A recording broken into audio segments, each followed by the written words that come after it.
O senhor lida com muita carga emocional dos pacientes que passam pela sua vida. Como que você aprendeu a não levar isso para casa, né? E manter o equilíbrio no casamento?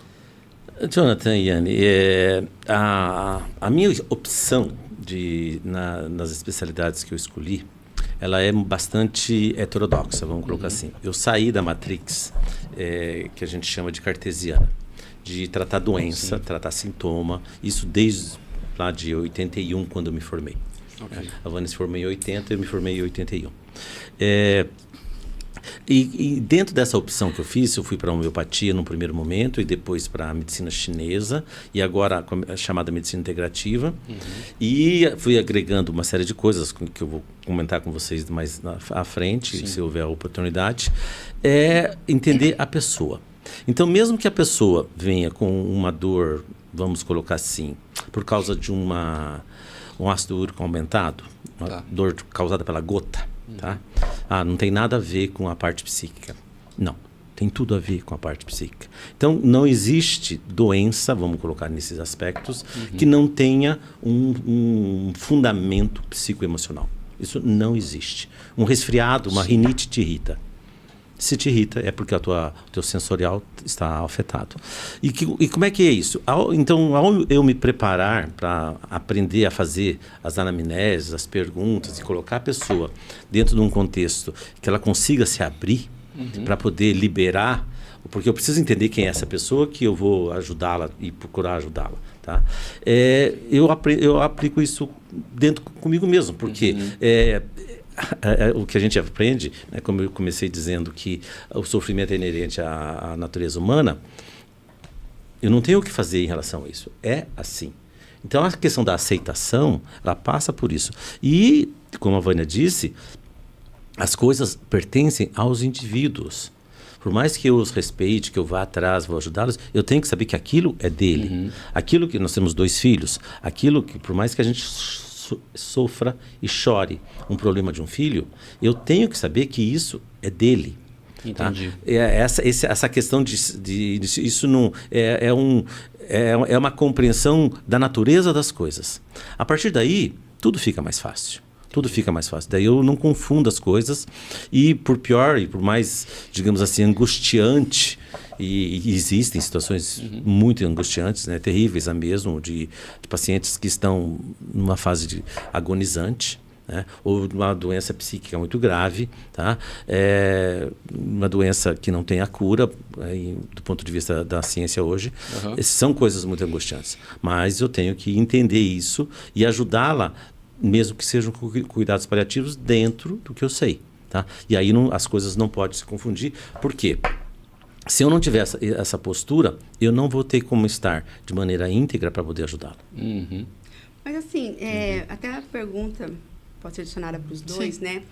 Pelo que eu entendi, assim, vocês lidam muito bem, né, com essa parte de separar o profissional do pessoal de casa, né? Não acaba girando... Que nem nós dois já faz o que, acho que...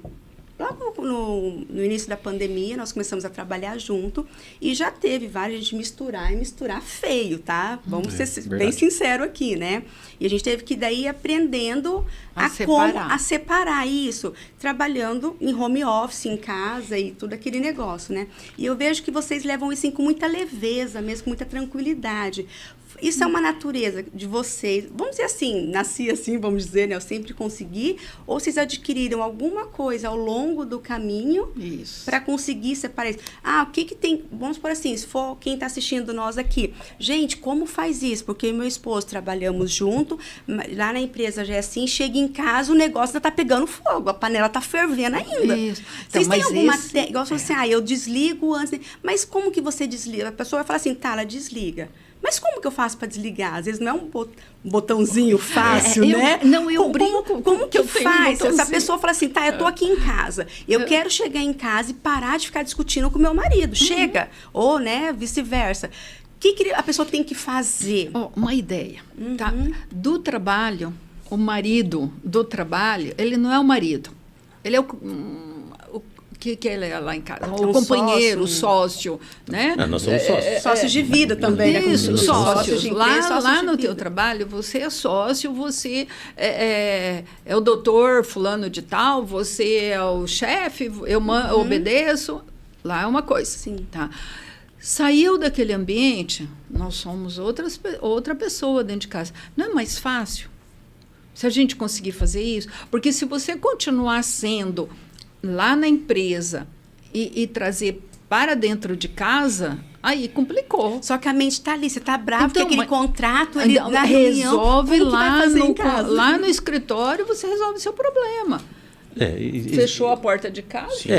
Claro. Só como você fala isso pro seu emocional? Mas, Então, Anne, A mas- pessoa conseguir lidar, né? Eu falo para quem tiver, né? Então, mas Isso- Hoje, é eu um sei aprendizado. hoje eu sei lidar com isso, mas as pessoas que não sabem, né? Como... Não, mas eu acho que é possível, é possível. O bem-estar, ele é uma habilidade. Sim. Ponto. Se ele é uma habilidade, qualquer ser humano pode desenvolvê-lo. Ele é treinável, né? Ele é treinável, ele Sim. pode Treinar até aprender. se tornar. O que a gente precisa saber, e que hoje, graças a tudo isso que está acontecendo aqui, podcast, mídia, etc., etc., as pessoas, mesmo à distância, tá, conseguem ter acesso. Por exemplo, eu lembro que quando nós começamos lá atrás, o que nos fazia clientela era o boca a boca. É verdade. Uma referência daqui. Hoje isso não é mais.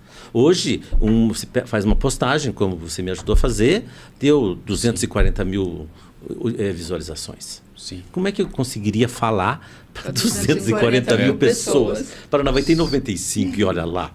Tá? Então é maravilhosa essa tecnologia, esse alcance, essa possibilidade. E se isso é assim, o que nós temos que fazer? O que estamos fazendo aqui? Compartilhando com as pessoas e abrindo, seja com a gente, seja com qualquer outro profissional, a possibilidade de desenvolver essa questão do bem-estar. E isso existe. E a notícia boa, não custa nada. É muito barato desenvolver o bem-estar. É um investimento muito fácil. O que a gente precisa ter, despir-se de preconceitos, tá? E de determinadas situações aí de ideologias, etc., etc., ser open mind, cabeça aberta, e fazer as coisas, tá? Num underground nosso, que nos sustenta muito, é a nossa fé. Tá? Nós não somos pessoas religiosas, ninguém vai nos dizer, mas eu nunca vi o Marcelo na missa, nunca vi o Marcelo nem a Vânia num culto. Nós não somos, nós fizemos opções em relação à nossa parte da espiritualidade que a gente desenvolveu um jeito uma habilidade, tá? E isso nos sustenta muito. Tá? Nós temos, e a Vânia pode comentar a respeito disso, nós temos vários hábitos que já fazem mais de 30 anos que a gente cultiva com os nossos filhos, tá? Que isso faz com que nós tenhamos vínculos e conexões. Tá? Então a gente vai meio que construindo toda essa questão e aí sim, ao contrário, a gente leva isso que a gente tem em casa para o consultório. A gente olha o segredo, gente. A gente leva isso para o segredo. Nós invertemos, nós levamos, negócio. por exemplo, aquilo como a gente se trata. Por exemplo, a Vânia adora fazer os arranjos de flores, tá? Okay. Um hobby. Eu gosto de orquídeas. Tá? A gente leva isso para o consultório. Tá? Não como uma obrigação estética, mas como uma ferramenta. Tá? Né? Hoje nós temos um pé de amora desse tamanho assim lá no fundo do consultório. Tá? A Vânia essa semana falou, não, eu vou colocar ela lá na nossa sala de espera para as pessoas que estiverem lá degustar a amora da sala de espera. Eu comi. Você comeu? Nem me fala. Tava azedinha, não me contou. mas estava gostosa. A amora não tem jeito. Então, vem provar a amora. Eu comi uma hora que eu estava incrível. esperando o E senhor. uma coisa que nós fazemos, por exemplo, é todo dia nós rezamos. Sim, Todo Nossa, dia a muito gente reza importante. nas horas da nossa refeição, né? juntos, né? Juntos. De Entendi. quem está junto com a gente reza. Sim. Não importa se a gente tem convidado ou não. Ou Não importa quem Tá. esteja junto Agradecendo, com a gente. Agradecendo o alimento, Oração. a vida, o sol, o ar que respiramos, enfim, tudo. Né? E uma vez por semana, a gente abre o evangelho, lá abre a Bíblia, o Alcorão, o que aparecer na nossa frente. A gente abre e estuda uma página, estuda uma leitura sobre alguma coisa que deixe a gente em paz com a gente mesmo. Isso faz toda a diferença mesmo. E olha só que incrível, É eu já verdade. tive uma época que eu fazia muita oração antes das refeições e eu não sei o porquê eu parei, né? E hoje, olha só, de verdade, hoje eu acabei almoçando sozinha, eu gosto de almoçar ali falando e tal, mas eu tinha um compromisso, tinha que sair, eu almocei às 11 e pouco, né? Bem antes. E a hora que eu coloquei o prato, assim, de verdade, me deu aquela vontade de orar e eu orei. E olha, você falando isso agora, eu falei, olha que incrível, hoje, antes de eu almoçar, mas é algo que eu não fazia há muito tempo. Porque se a gente pensar, a comida é sagrada. Sim. Né? É claro. Totalmente sagrada. Então a gente tem que agradecer quem fez, quem plantou, quem colheu.